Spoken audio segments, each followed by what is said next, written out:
How does money work? Most people think that money comes from the government. The reality is that money doesn't come from the government. The government is not something that actually prints money. The government is made up of politicians. Back 120 years ago, in 1912, they created the Federal Reserve Act of 1913, and they started printing money. So most people are first, you have bartering. You have bartering when you're trading time and you're trading for in the market for different things. Then you have currency. Currency is where you're able to actually use a piece of paper or something for that. Instead of actually trading something for the actual goods, you are now being able to use currency.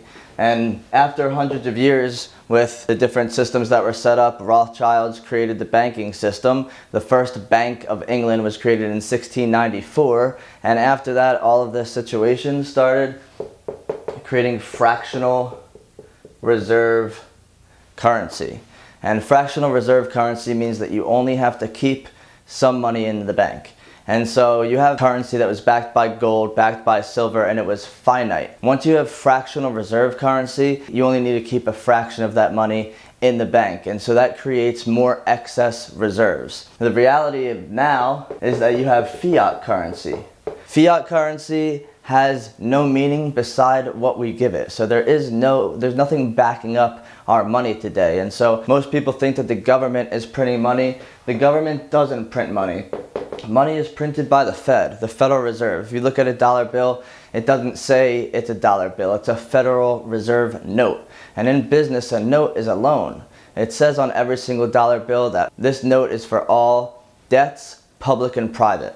And so the reality of the situation is that you have fiat currency, which is why we can rip up a dollar bill and it means nothing. When you rip up a dollar bill, it has no meaning in the first place. And so you have fiat currency here where the bank doesn't have to keep any money. And so as they're printing money, I'm going to go through exactly how it works because the government really runs it all. So 100 years ago, they created a situation where the bankers and the politicians both were in a situation together. When you go to the bank, you're able to use that money and they give you loans for your money and they charge interest. The interest is not just a number that they use to add for the cost of money. Interest is actually a banker's commission. And so the politicians are then able to charge the people something that we call tax. And we actually had a revolution because of taxes. Ben Franklin said that the main reason for us having the American Revolution is because of the taxes that England was charging to the colonies. So now we've entered into a system where we are willing to pay taxes. And then we're talking about, do we want to increase or lower taxes, but not abolish taxes. That's what the revolutionaries really wanted, is that's the Boston Tea Party was all about. Boston Tea Party was all about, hey, you're not going to tax our goods, so we're going to dump them into the harbor. But now we just accept it. Now we just live in a world where taxes are what taxes are, and in reality, it doesn't have to be that way. The government is profiting off of taxes, the bankers are profiting off of interest, and so the Fed, just like the Federal Express is a private institution, so is the Federal Reserve. The Federal Reserve Bank is not a federal institution. The Federal Reserve Bank is a private institution that is owned by the banking cartel and runs the banking cartel of America and of the entire world. And so when most people think that you're printing money, the government does not print money. The Fed prints money,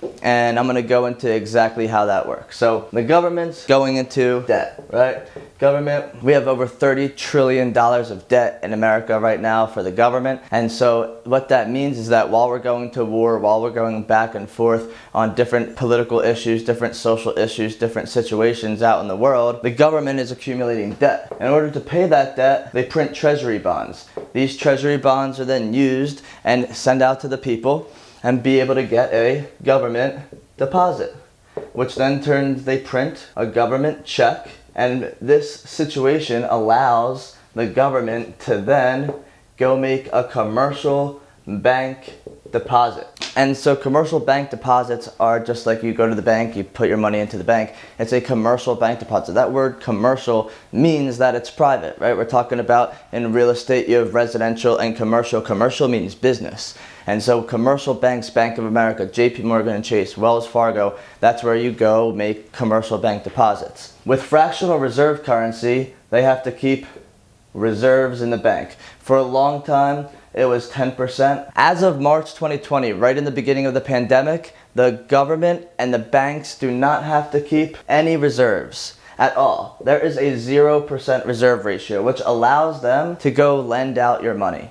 And so this excess reserves they use to create bank loans. And so you go to the bank and you get a bank loan, and what they do with your money is they then loan it out to other people. And so they print new money for every single time that you're taking a loan. That money is new money. That money is not the money that other people put in. They use that money to pay out the bankers in interest and to pay out the government in taxes. That way the bankers and the politicians can both profit off the whole situation. And so as they loan out the money to the people, then they go use it in their business. They go use it to buy goods and services. They go trade it in the marketplace, just like the original system of bartering was used. But now we have currency. And so you have old money, which is the money that you actually put into the bank, and then you have the new money, which is the money that they print to be able to loan your money out to other people.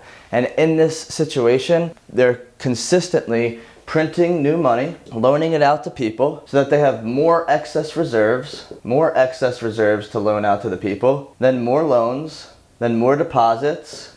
And then this whole system trickles down over and over and over again to where your money is meaningless. And so the dollar bill has consistently gone down in value over time. The dollar bill has consistently devalued itself as we print and print and print more money. And one of the major things that happened during the pandemic is that they printed money, $6 trillion of money that they gave out in SBA loans and they gave out in government checks. Right? These government checks that you received, the money, the stimulus check, that's a government check that they give to the people, and then the people go make a commercial bank deposit. Once you have this government check, they put it in the bank, they loan out your money, and then it just creates this never-ending system of going down into debt and debt. It's a perpetual cycle of the economy having busts and booms and recessions and depressions, and the whole time they're able to profit off of the situation. The whole time you have the hidden tax as well of inflation. Most people think that inflation is just the way that it is because of supply and demand. We typically use inflation as a way of saying the increase of costs of goods in America, right? How the price of goods goes up or down is inflation. And so, or deflation rather, if it's going down. But inflation is really the biggest hidden tax. It's a hidden tax because every time that inflation goes up, your goods and services are costing more. And because it costs more and it's being taxed, the government is able to receive more money on the taxes and be able to do whatever they do with your taxes. And then the banks are able to loan out more money, and this whole process keeps going and going. So you have, let's use $10 as a price of goods, 7% sales tax in Florida. Every state's a little different. 70% of taxes, of sales tax, goes to the government. Now inflation goes up to what it is right now, 8.3%. And so this same good that cost you $10 now costs you $10.83. And now the hidden tax of inflation is that now you're actually getting charged 76 cents instead. This extra 6 cents goes to the government. And so now this situation here, $10.83, the 70 cents, instead of getting 70 cents in taxes, they're getting 76 cents in taxes. And now imagine how this changes for every single $10 that is spent on every single time that you buy food, every single time that you do anything. The government is making more money off this situation. And so it's just a never-ending cycle of ups and downs, of loaning out money, of depositing money, of business owners getting loans, of people getting loans, and then creating this non-stop situation to where now, if you look at the money supply is so much larger than it ever was. And so this is going to be a repetitive cycle over and over again so that they can create new money. They don't have to keep your money anymore. They pay out this old money, the money that you put into the bank goes to pay for politicians so that they can get taxes, goes to the bankers so they can charge interest, and then creates this never-ending cycle. And so again, most people think that the government is printing money. The government doesn't print money. The government profits off the Fed printing money. Banks don't print money. Banks don't have their own currency. They are getting charged interest from the Federal Reserve so that they can charge interest to the people, and that's what's going on right now. And so this is how money has always worked since 1694. In the beginning of this whole situation, 1694, you have the Bank of England, the Bank of Scotland, the Rothschilds are creating the different national banks so that they can create one currency.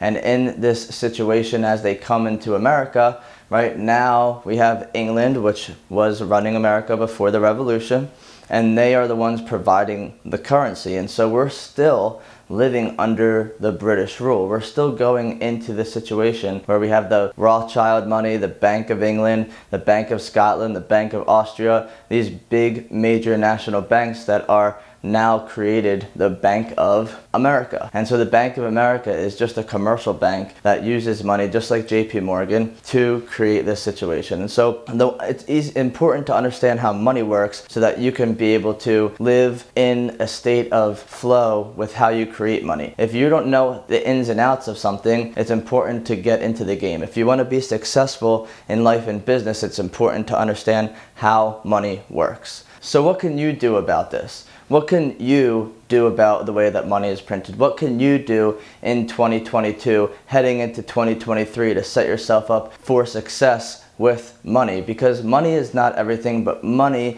allows you to do the things that you want to do in life. And I would love to say that money doesn't matter, but the reality is, in order to travel, in order to go out for nice things, in order to put food on the table for your family, you have to understand how money works so you can receive money for goods and services, receive money for whatever it is that you're trading your time for. And once you move into prosperity, you'll be able to understand that you can't trade your time for dollars, right? And so most people are trading their time for dollars. Most people are employees. Most people are in a situation where they're going to work, getting paid an hourly wage or a weekly salary. So it's important for you to understand how money works so that you can move into prosperity. When times are happening right now with 2022, with heading into 2023, we have to be in a state where we understand money so that we can create money, so that we can put food on the table for our families, so that we can live in the good life. And you want to be able to have money to be able to move in and out of different situations, because money creates freedom. Owning a business does not create prosperity. Owning a business creates freedom for you to do things in your terms, in your time frame.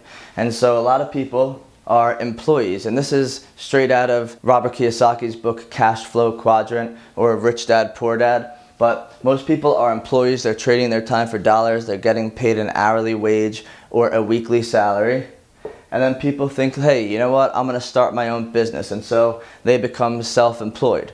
And people that are self-employed might have more autonomy over their time, but they're really paying themselves for a job. And so both of these situations, you still have a job until you move into being a business owner. And when you have a business owner, you have systems. You have the people working for you. You have systems working for you so that you can be in a state where you have money flowing to you easily and effortlessly. And the last situation here is to be into I, which is investor. That's when money is working for you. That's when you're able to have money that you'd be able to move over here, put it over into this situation, invest it into this business, into this asset, so you can continue increasing your cash flow. Because one of my mentors, Matt Sapala, he breaks down cash flow and understanding that back in the day, cash was king. But today, cash flow is king. Being able to have cash flowing to you easily and effortlessly. That's an affirmation that you can say every day, is that money flows to me easily and effortlessly. I am living in the law of prosperity. I am understanding how money works. I am improving my dialogue with money. These are different affirmations that you can say over and over again to yourself to program your